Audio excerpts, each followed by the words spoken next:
gentlemen, welcome to Didcot Railway Centre today on what is a very, very important occasion, both for the society and for railway preservation. Because what we're actually come here today is to actually celebrate the beginning of railways.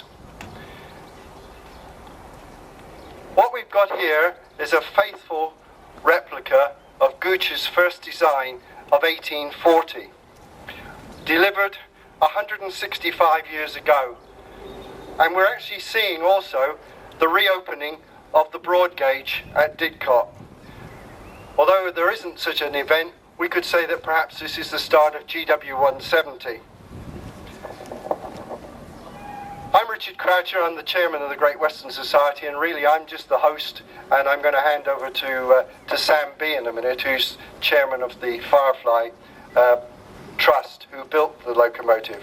But I think there's just a few things we just need to think before I do that. 30 years ago, the Taunton Group found the broad gauge rail at Burliscombe Quarries, which is on the Devon-Somerset border, and brought this to Didcot. I was reminded this morning by one of their members that in fact it was 32 tons of rail and it had been moved 14 times before it got into place. That was 20 years ago. I have to say that in one or two instances it's been moved again. 20 years ago, for GW 150, or rather the year after, we had the pleasure of having Iron Duke here. At that point, the genesis of the Firefly project had taken place through the good offices of John Moss down in Bath. This really is like the beginning of railways because although I can't hear it at the moment, but before the speeches are over, I'm sure that behind us we'll have a high-speed train go through, and on the other side we've got Virgin's tilt trains. And who would have thought that within 100 yards of one another we actually have the most modern trains and the oldest train rubbing shoulder to shoulder with one another. So before handing over to Sam, I'd just like to say thank you to the Taunton Group, whose inspiration it was to actually lay the broad gauge track here in the first place. Thank you also to the Firefly Trust and its members, who have spent many years and much money building this faithful replica. And also I'd quite like to thank Peter Silver, one of our members here at Didcot, who has taken the broad gauge coach, which is behind Firefly, and restored it over the last 6 months. And he's done a fine job in actually doing that. Of course, we're not quite there because there's always something else to do, and we're now looking for a little house to actually let Firefly live in, but that's another story. Anyway, thank you all for coming, and I now like to hand over to Sam B of the Firefly Trust.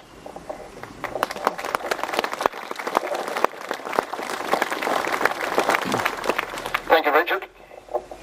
On behalf of the Firefly Trust, I welcome you all on this momentous occasion. On my left, I introduce Barbara Moss, widow of John, and son Peter is here too. Welcome, Peter. It is sad that John is not with us, and we thank Barbara and Peter for their continued support and enthusiasm for the project to build the engine you see before you. Barbara, step forward.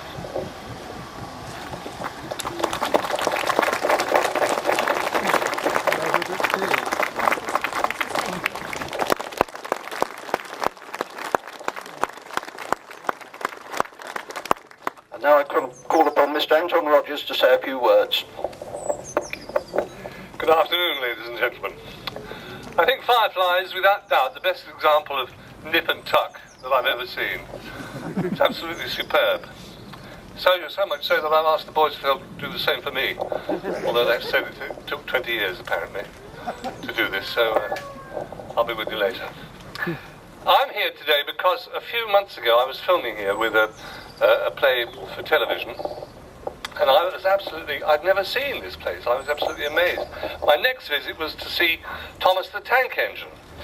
I'm now a true fan, I promise you. And when I was asked if I would just say a few words and launch this magnificent beast, I was delighted. I've just finished in Chitty Chitty Bang Bang at the Palladium, and I swore, as most actors do, never to work with animals, children, or motor cars ever. I can now add this magnificent beast, because he's the most dangerous without question. I'm going to end now and hopefully smash this bottle of champagne to launch this magnificent beast, and I hope we'll give the appropriate cheer. God bless.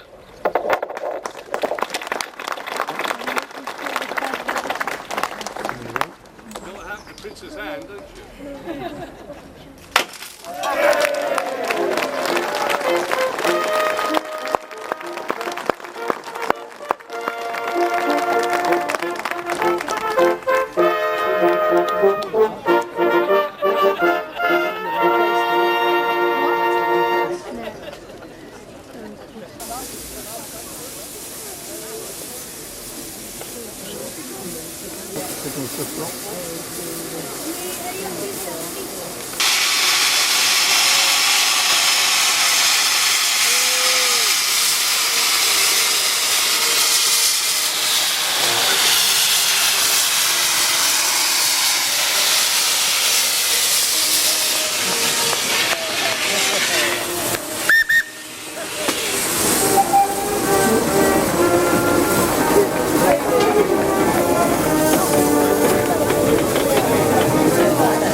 Ready?